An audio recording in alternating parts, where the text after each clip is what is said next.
Buenos días a todos, muchas gracias doctor González por la organización y felicidades por la iniciativa tanto de la asociación como lo del libro, creo que son muy buenas noticias y gracias Ana Burguete por la coordinación y la invitación específica a este simposio. La idea, un poco cuando lo platiqué con la doctora Burguete, pues era tratar de cubrir en 20 minutos factores genéticos y no genéticos del síndrome metabólico, principalmente pensando en el componente etiológico.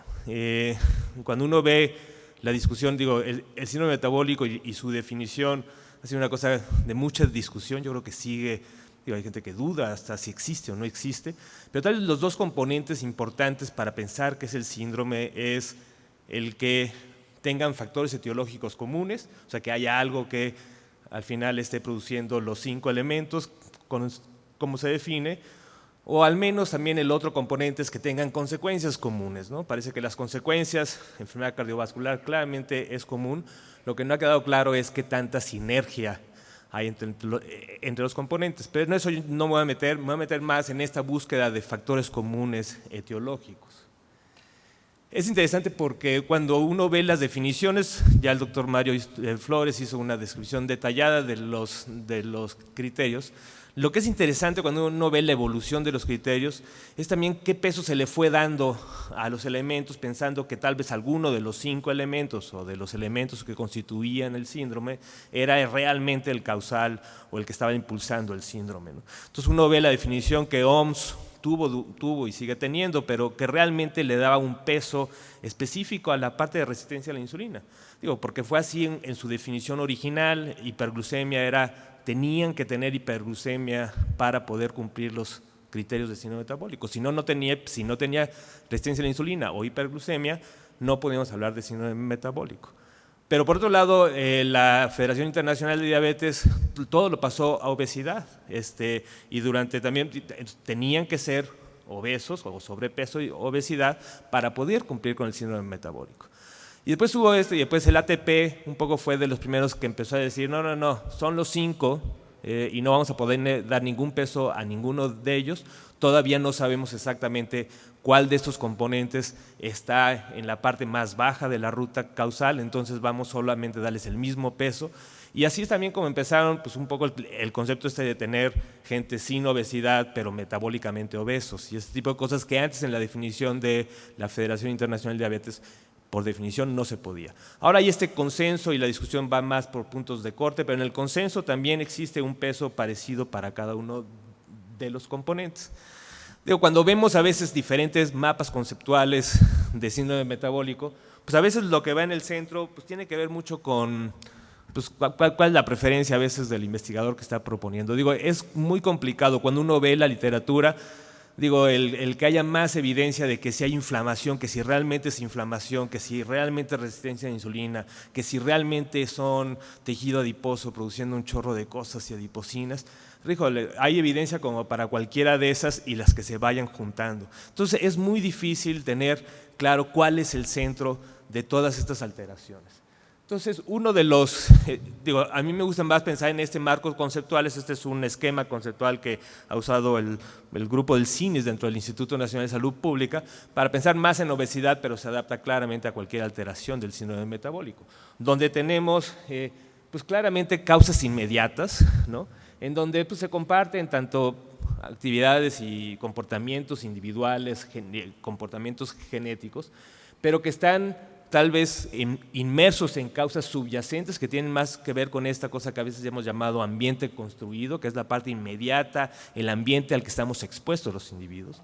Pero después hay causas básicas, que son las causas de las causas, en las que más bien estamos pensando en cosas más como globalización, aspectos culturales, regulaciones comerciales entre países, precios de alimentos, y eso realmente a veces son las causas que realmente están dando este gran problema.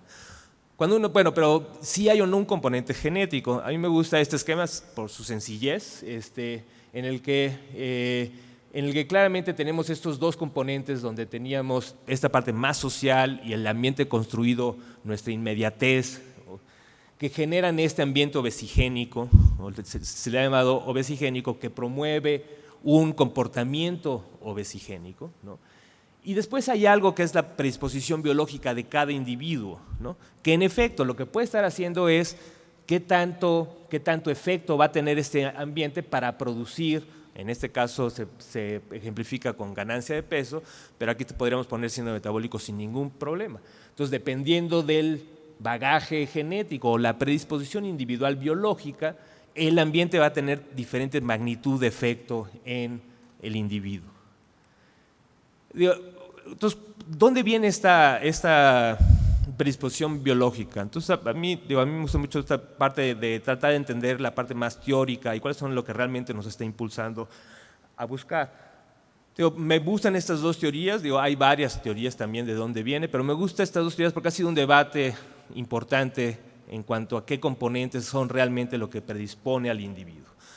En el 60, un doctor de la Universidad de Michigan, James Neal, propuso una hipótesis muy interesante, muy bonita en su concepto, que lo que decía principalmente es, ¿hay algún tipo de genotipo o de gen en la población humana que se fue seleccionando durante la evolución, pensando que si en ciertos momentos de la evolución había en estas sociedades cazadores-recolectoras, de repente había comida en abundancia, no sé, o cazaban al mamut o algo había ahí, y había durante 2 o 3 meses abundancia de comida. Pero después esto podía haber pasado 3, 7, 6 meses comiendo raíces y esto. Entonces, estos eran más o menos los ciclos, aunque se ha dudado, pero bueno, estos eran los ciclos de ingesta calórica en estas sociedades cazadoras-recolectoras. Aquellos individuos que por alguna suerte mendeliana tuvieron un genotipo que les permitía ser eficientes, que podían tener reservas energéticas, que podían comer y poderlo guardar, tal vez en forma de tejido adiposo, podían aguantar estos 7 meses y podían sobrevivir.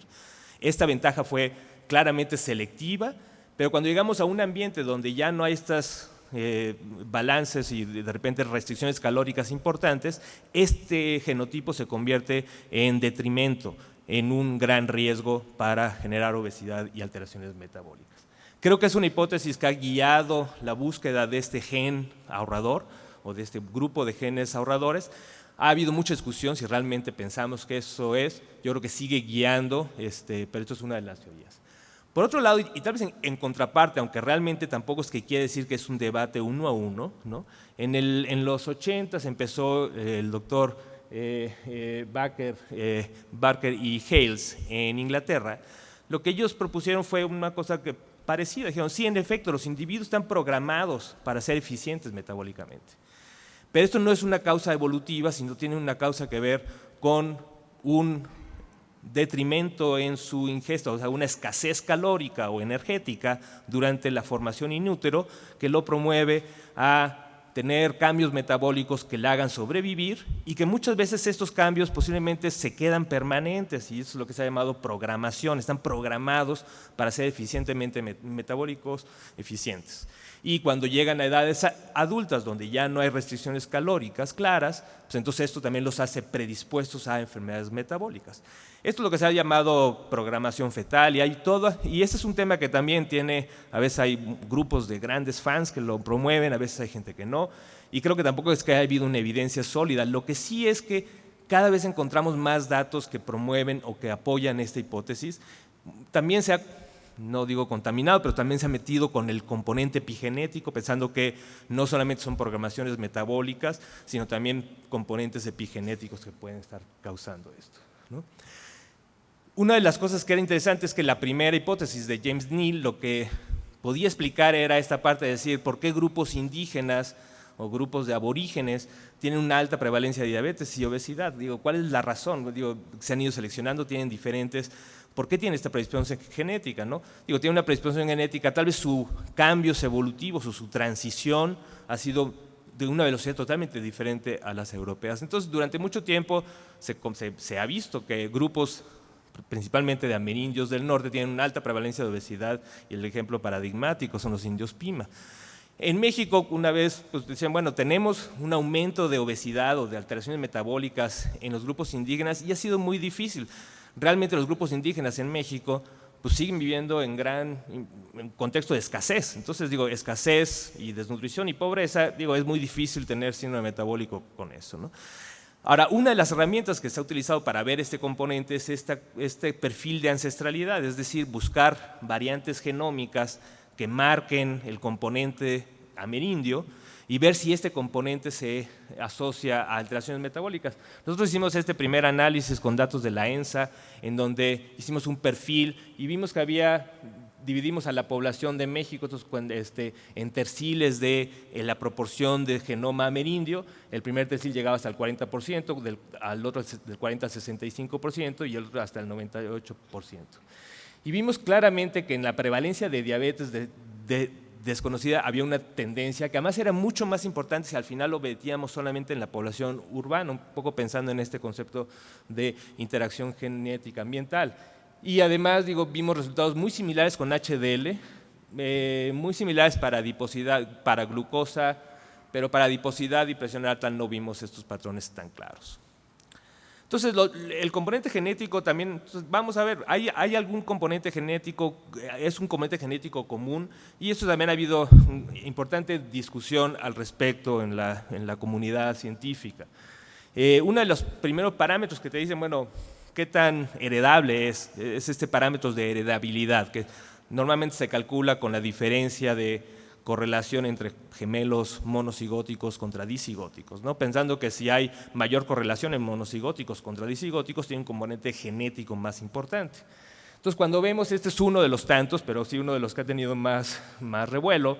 Hay muchos y son bastante variables, pero en este cuadro de un grupo hecho con grupos holandeses, estos son las proporciones, conforme más alto sea el porcentaje, mayor proporción de componente genético. Entonces había como que cada uno de los componentes, circunferencia de cintura, glucosa en ayuno, presión sistólica, diastólica, HDL, pues tienen diferentes. Los más importantes parece ser adiposidad, que son los que más heredabilidad tiene. HDL también consistentemente se ha visto.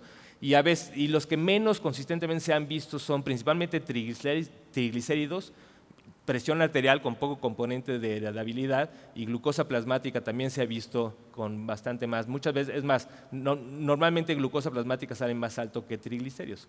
Lo que es interesante y quiero que enfoquen su atención aquí es que cuando los juntamos como síndrome metabólico, la heredabilidad baja. Cuando uno esperaría que tal vez si existe un componente etiológico común genético, pues tal vez la heredabilidad aumentara. Entonces, esto es uno de los… Entonces, cuando uno lo ve, dice, realmente estamos pensando y buscando y queremos seguir buscando el gen que promueve el síndrome metabólico. ¿Para qué lo queremos buscar? Claramente, se vendió la idea de que con los genes íbamos a atender medicina personalizada, tamizaje específico. Yo sigo siendo muy escéptico, no creo que vaya a pasar eso. Pero bueno, pero vale la pena seguir buscando. Yo creo que sí, eso es un área fascinante, pero además nos va a permitir entender preguntas muy claras que tenemos sobre las rutas causales y fisiopatológicas, especialmente en el síndrome metabólico. Uno de los ejemplos que a mí se me hace interesante en este ejemplo, este es un estudio que se hizo con estos estudios de asociación del genoma completo. Son cohortes finlandesas, bastantes casos y controles de síndrome metabólico. Y esto es lo que están marcando aquí son los primeros genes que tuvieron mayor asociación con cada uno de los componentes. Lo que es interesante aquí es que, acá están los rojos son los que tienen mayor riesgo, que la variante genética tiene mayor riesgo de componentes del síndrome metabólico, y los azules son los que tienen efectos protectores. Pero cuando ve uno los genes que tienen efecto en cada uno de los componentes, ¿no? Y en el síndrome metabólico, pero que cada uno de los componentes son genes que tienen mucho mayor participación en el metabolismo de lípidos, ¿no? Tanto en los efectos dañinos como en los efectos protectores, ¿no? Entonces, era interesante porque entonces parecía que los genes con alteraciones donde su participación más clara parece ser en metabolismo de lípidos, son los que tienen mayor impacto en la asociación genética con síndrome metabólico, ¿no? Cosa que empezaría a hablar pues vamos a ver si esto es un soporte para definir las rutas causales y etiológicas, y también puede permitir pues, búsquedas de nuevas intervenciones, drogas, tal vez, igual y las principales rutas que tenemos que ir controlando son estas partes de dislipidemia, ¿no? Esto también coincide con esta publicación reciente de este grupo de Slim Initiative, es un grupo de varias cortes y estudios en México y en México-americanos, donde encontraron este gen asociado también, es un gen que es difícil de pronunciar, tampoco sé cómo se llama. Lo que es interesante es que este gen también, su participación principal es en el metabolismo de triglicéridos. Entonces parece como que ahí hay una parte importante dentro. Entonces para eso sirve y creo que eso sí vale la pena, ¿no? Ahora, vamos a ver ahora rápidamente pues, el otro componente, el componente ambiental. Y aquí es donde sí encontramos mucho más coincidencias, ¿no? Aquí sí encontramos factores mucho más claros. Aquí encontramos más pleiotropismo, es decir, factores que explican todos los 5 componentes. En genética no los hemos encontrado, ¿no? Aquí sí. Aquí sí es muy claro que hay ciertos factores, ¿no? Ahora, una de las teorías, ahora otra vez vuelvo con la teoría, que ha tratado de explicar gran parte de los cambios en el ambiente que promueven obesidad y síndrome metabólico, es este concepto de transición nutricional que acuñó el doctor Barry Popkin hace algún tiempo. Y lo que dice es, hay sociedades que van transformándose, van modificando sus estilos de vida. ¿Por qué factores? Por varios. Digo, un componente claro es la parte de urbanización, aunque también cada vez vemos estos ambientes urbanizados, o sea, ambientes rurales urbanizados, es decir, comida chatarra o comida industrializada, menos actividad física, aún en los ambientes rurales, pero también otros componentes, globalización, tratados de comercio. Hay varios ejemplos donde tratados de comercio han modificado precios de alimentos y eso puede estar ocasionando también parte del ambiente, publicidad y muchos otros.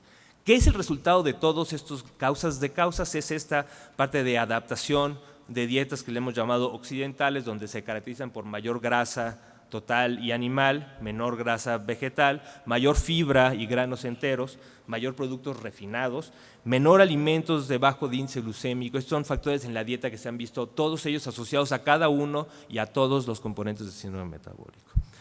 También muchos más alimentos industrializados, grasas trans ha sido también de la ingesta de grasa más específica que se asocia con diabetes, con enfermedad cardiovascular, con dislipidemia, con resistencia a la insulina, con hipertensión también ha habido algunos, ¿no? Harinas refinadas contra harinas de granos enteros, bebidas endulzadas. Si el componente de fructosa tiene o no participación es aún discutible, pero claramente las bebidas endulzadas es un componente claro. Y una disminución muy importante de actividad física. Ya lo mencionó el doctor Flores, pero la actividad física es uno de los componentes muy interesantes y muy relevantes dentro de esta transición. Y sí, en efecto, esta cosa de, cualquier elemento, cualquier empujoncito de actividad física tiene un impacto enorme en prevención. Entonces, un estudio hecho con las enfermeras en la Corte de Enfermeras en Estados Unidos, donde ya con solamente tener algo de actividad, ya sea actividad del hogar o trabajar de pie en vez de trabajar sentado, tenía un importante impacto en actividad física. No quiero abarcar toda la parte de dieta, lo que sí creo que es importante es que la parte de macronutrientes tiene un componente claro, principalmente en el balance energético, ¿no?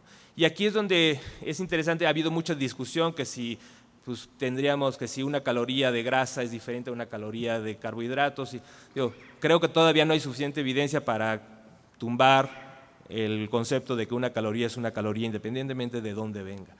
Lo que sí es interesante es que las calorías líquidas sí parecen tener un efecto muy importante en esta parte de compensación biológica de la ingesta contra el gasto, ¿no? Normalmente los individuos estamos programados para compensar qué tanto gastamos, qué tanto comemos. Entonces los balances son pequeños, durante mucho tiempo causan obesidad. Pero los líquidos no tienen esta compensación y parece ser que sí tienen un efecto muy importante en obesidad y en el resto de las alteraciones. Tradicionalmente se recomendaba dietas bajas en grasas o dietas, pero ahora claramente hay un enfoque cada vez mayor en decir qué tipos de grasas, qué tipos de carbohidratos. Y en micronutrientes este es un campo que también cada vez se explora más, ha habido muchas dudas, hay muchos nutrientes, muchos minerales, y aquí es donde hay menos consenso, ¿no? ¿Cuáles son estos realmente micronutrientes que se asocian con síndrome metabólico? Aquí hay varios de los que se han puesto, pero tampoco son cosas tan consistentes, ¿no? Y finalmente hay otros factores de riesgo que cada vez van teniendo más interés. Salud ambiental es una de las cosas que también ha ido cambiando en las décadas. Hay más entonces contaminación atmosférica, o sea, no solamente de agua, sino atmosférica. Cada vez hay más estudios que lo han asociado. También un campo interesante es esta parte de plásticos, que son los plastificantes, bisfenol A y talatos, que también cada vez hay más estudios donde han visto que se ha asociado a alteraciones metabólicas. Factores reproductivos que también han ido cambiando, cada vez hay bastantes estudios que han explorado el papel de la paridad, el papel de los embarazos, el papel en las trayectorias de obesidad en mujeres y cómo la lactancia puede o no ser un factor protector para modificar estas trayectorias. Disbiosis, que ya lo va a manejar la doctora Burguete.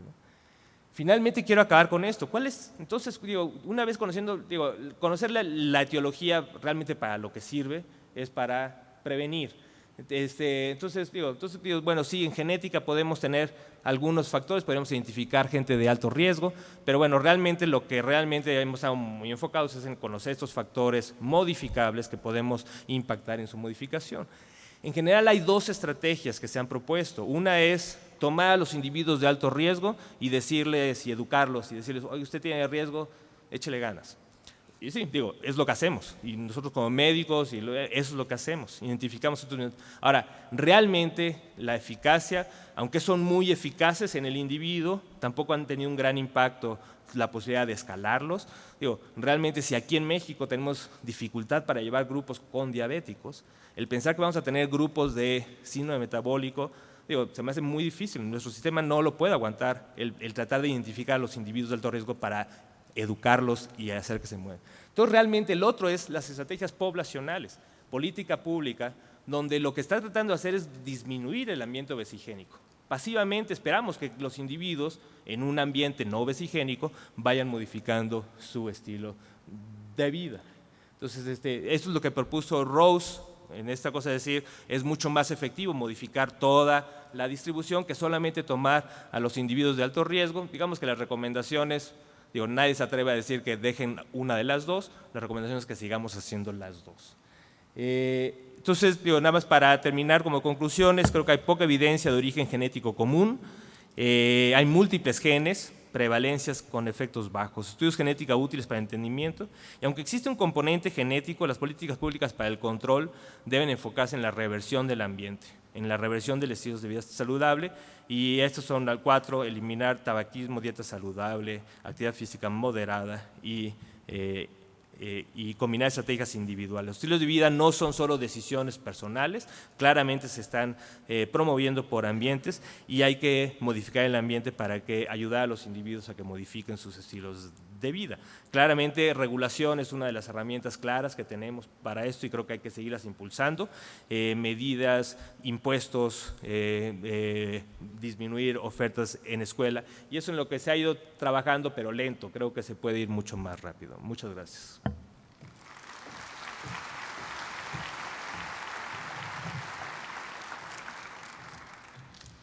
Agradecemos al doctor Ruy López. Continuamos el simposio con la doctora Burguete. Les comento, al final vamos a tener la sesión de preguntas para que quienes quieran ir formulando sus preguntas, al final podamos participar. Muchas gracias. Con esta señal, adelante y atrás. Okay, adelante y atrás. Okay. Muy buenos días a todos. Antes que nada, muchísimas gracias a mi gran amigo el doctor Antonio González por la invitación a participar en este simposio, así como al doctor Mario Flores y al doctor Ruy por aceptar participar en la conformación de este simposio. Bueno, hace unos momentos comentábamos justamente con el doctor Ruy que como más avanza nuestro conocimiento sobre el síndrome metabólico nos damos cuenta que qué poco sabemos en realidad del síndrome metabólico y es un poco lo que yo les voy a platicar el día de hoy. Él mencionaba la importancia de conocer y profundizar sobre los factores modificables.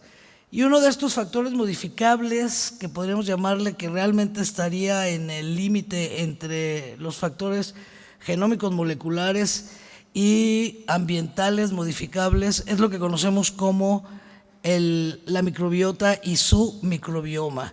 ¿Y qué es? ¿A qué nos estamos refiriendo con esto? Pues el término microbiota se refiere al número total de microorganismos y a los genes que lo componen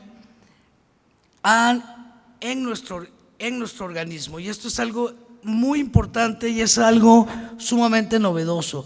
¿Por qué? Porque el ser humano en realidad tiene tiene cientos de miles de millones de microbios dentro de nosotros. Esto es de 10 a 100 billones de microorganismos.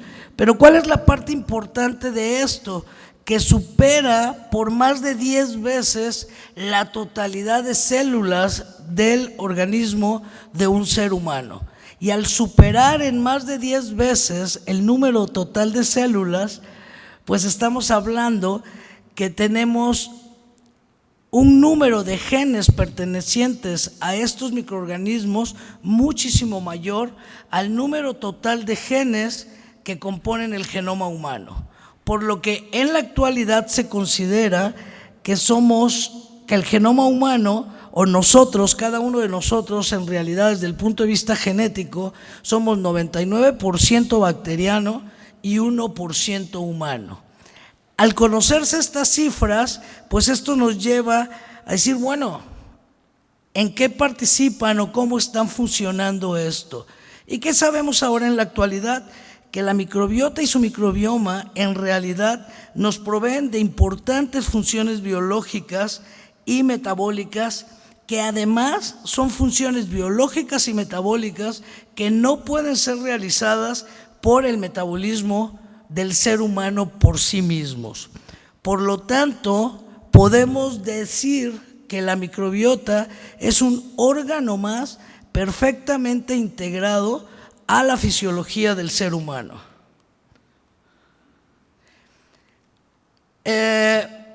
La microbiota pues está conformada por una infinidad de microorganismos, de donde destacan las bacterias. Y dentro de las bacterias destacan dos filos principalmente, y que son de los que vamos a platicar un poquito más, de manera más amplia el día de hoy. Estos dos filos son Firmicutes y Bacteroidetes. El filo Firmicute es el que se encuentra en mayor abundancia en todo nuestro organismo, seguido del filo Bacteroidetes. La importancia de estos, como podemos ver, es funcionalmente, además de ser los más abundantes, en qué participan o cómo se caracterizan. El filo Firmicutes y las especies pertenecientes a este filo, donde además predominan los lactobacilos, que sé que al mencionárselos ahorita ustedes están pensando en estos lactobacilos que se han hecho famosos entre nosotros. Todos hemos oído hablar del lactobacilo casei, ¿sí? El lactobacilo casei para casei, que es con lo que se están hechos muchos de los probióticos comerciales que se encuentran a nuestro alcance. Pues una de las características de los Firmicutes es que tienen genes que codifican para la síntesis y liberación de enzimas que le permitan degradar fibras que normalmente son insolubles en colon, y con esto contribuyen a una mayor extracción de energía. Con el conocimiento de estas funciones de los Firmicutes se han roto muchos de los paradigmas que teníamos. Algo que aceptábamos como parte de la funcionalidad del ser humano es que en realidad, a diferencia de los rumiantes, éramos incapaces de degradar, por ejemplo, algunos tipos de fibras como la celulosa, ¿sí? Que esto solamente lo podían hacer los rumiantes. ¿Qué sabemos ahora? Que esto sí, nuestras células humanas no tienen genes que codifiquen para la síntesis de estas enzimas, pero sí los genes de algunas de estas bacterias, en específico de los lactobacilos pertenecientes a la familia de los Firmicutes. Y los Bacteroidetes, que es la otra familia